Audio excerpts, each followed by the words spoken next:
Lagay niya mas mabilis ang biyahe dahil walang lubak. Inis. Walang kalubak-lubak. Liit lang ng sidewalk dito sa may Buendia, Gilpuyat Avenue. Yan. Niligay nila sa mga blatter boxes.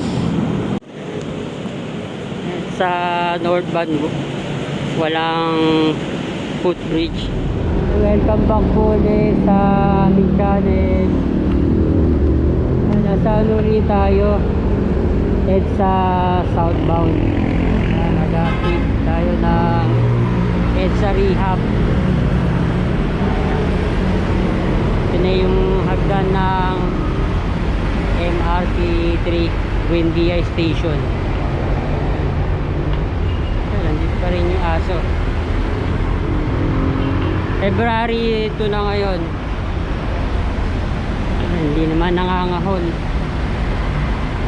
Linis. Meron lang hairnet ng ano sa mga ride hailing app. Tingnan natin dito. Ilang lanes na kaya merong Japanese na mastic asphalt. Tatlong ano na. Nagpas na ito ng tatlong lanes.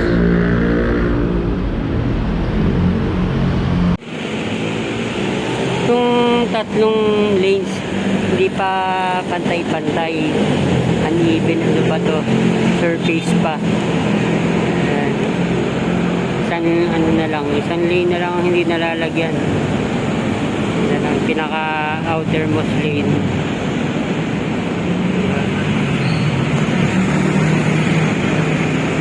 Hindi siya namumuti, ganun pa rin ang kulay, dark gray.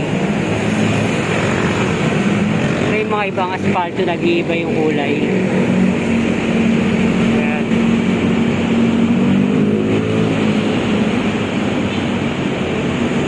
Dito ni-scrap pinaka outermost lane.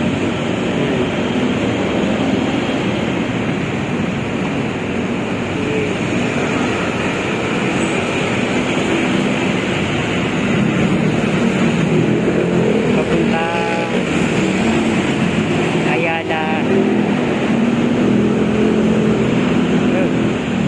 sa carousel.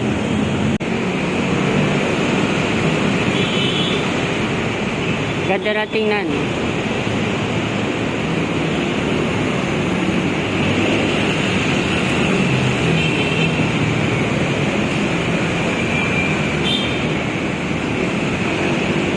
Hindi pa kompleto. Buendia. Sa corner Buendia. Ito rin. Kompleto na. Buendia Tunnel.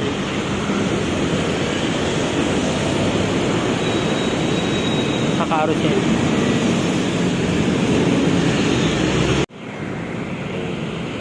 Sa northbound din. Ano na, 3 lanes na rin sa tapat ng Forbes Park.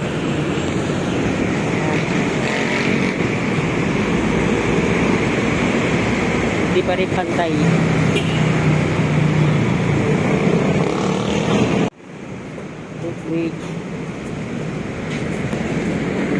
Tanim pala ng ano dun, ng mga halaman dun sa magkabilang side ng Buendia flyover. Ginagawa nilang masirin yung Buendia. Pero ano dyan, lubak-lubak pa yung mga asfalto. Tahan natin tong Buendia at sa carousel.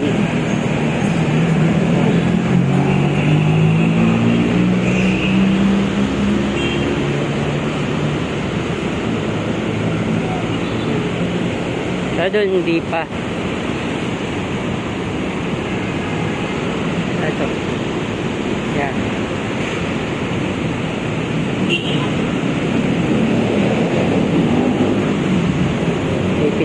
din tong Buendia flyover.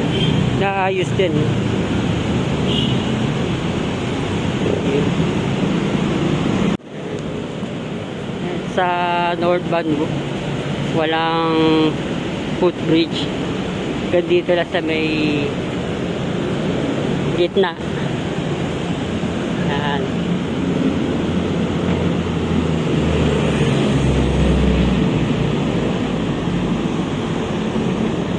Sa kabilang side din.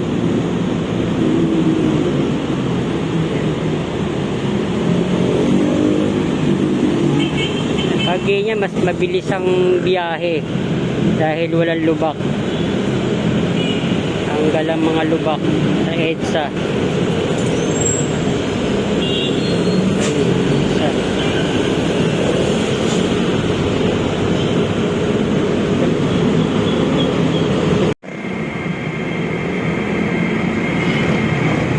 Maganda na sa EDSA. Lumang ano pa to? Lumang station pa to. Ito na ma-modernize.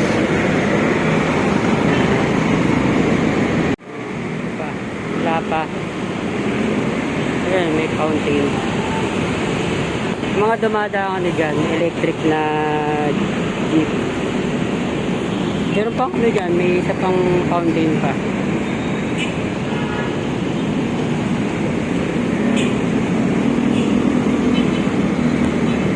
Ito na lang walang asfalto. Fountain.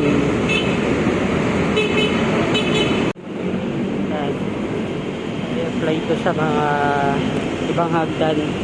Meron mga ties na stopper. So, hindi madulas. Hindi katulad ito, ano, yung metal strip. Nakakalawang yun, saka umaangat. Pinipinturahan pala itong mga poste sa hagdan. Ayan. Saka walang mga homeless, malinis.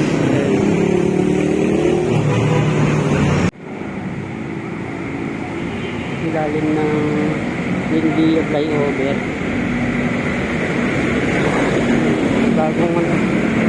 Bagong trim. Halaman. Meron na rin yung mga dito na, mga halaman sa gilid. Pagkabila yan.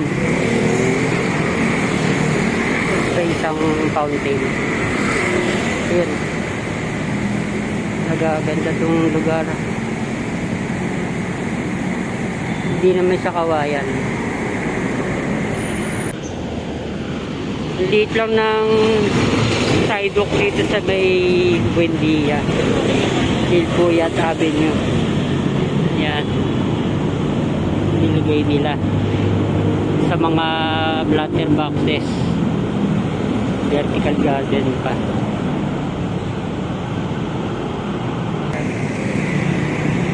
Outermost lane.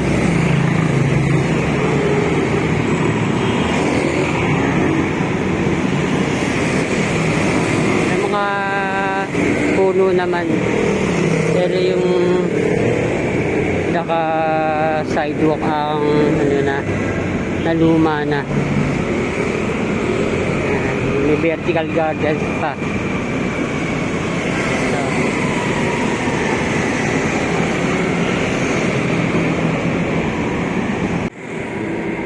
Napakainit ng ano ngayon, ang panahon.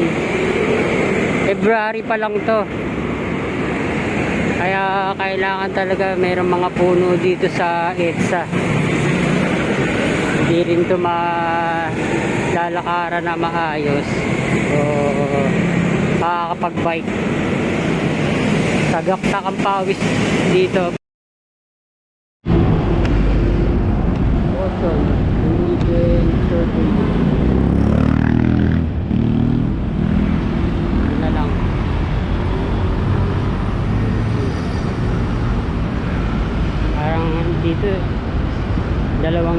reverse pa sa pinaka ano, sa third lane.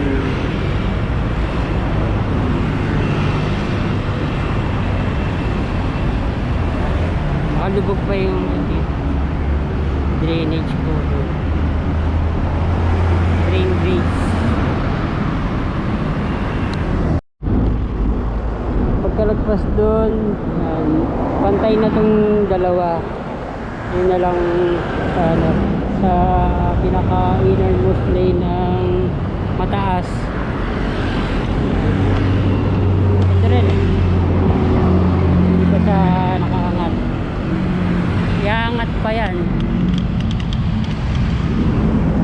Yun eh, mga puno.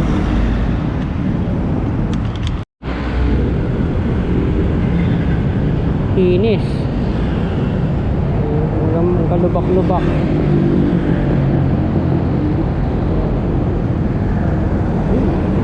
One wheeler yan. Yan. Sobrang init ng ano, ng araw.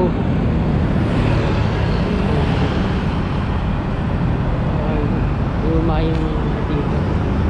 Yung sidewalk dito.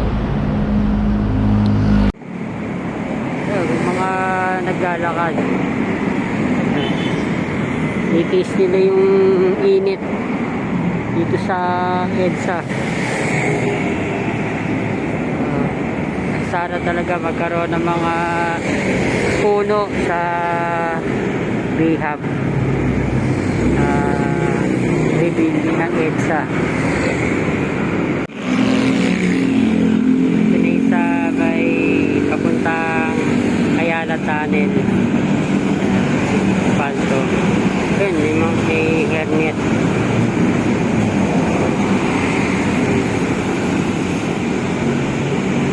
Doon wala pa, pinaka tunnel, underpass, semento pa rin doon.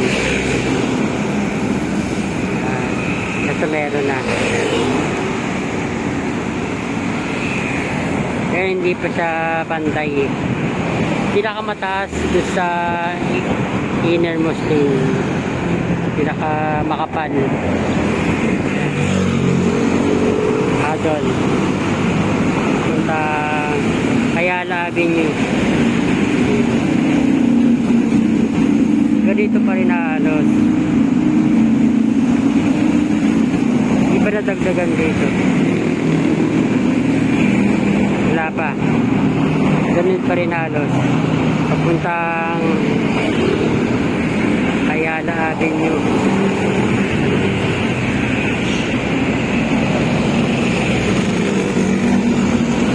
Dami sasakyan na mga kabayan.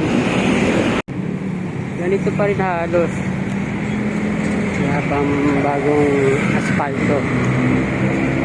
Papunta ng intersection ng Ayala Avenue. Ito na yung papuntang Magallanes. Ito, 3 lanes lang meron. Hindi pa rin pantay. Yung dalawang ano lang, dalawang lane ang pantay na.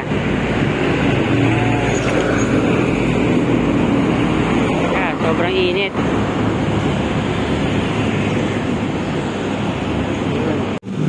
Sa ano na tayo, sa tapat sa Magallanes Station. Tatlo rin dito, pero hindi pa pantay.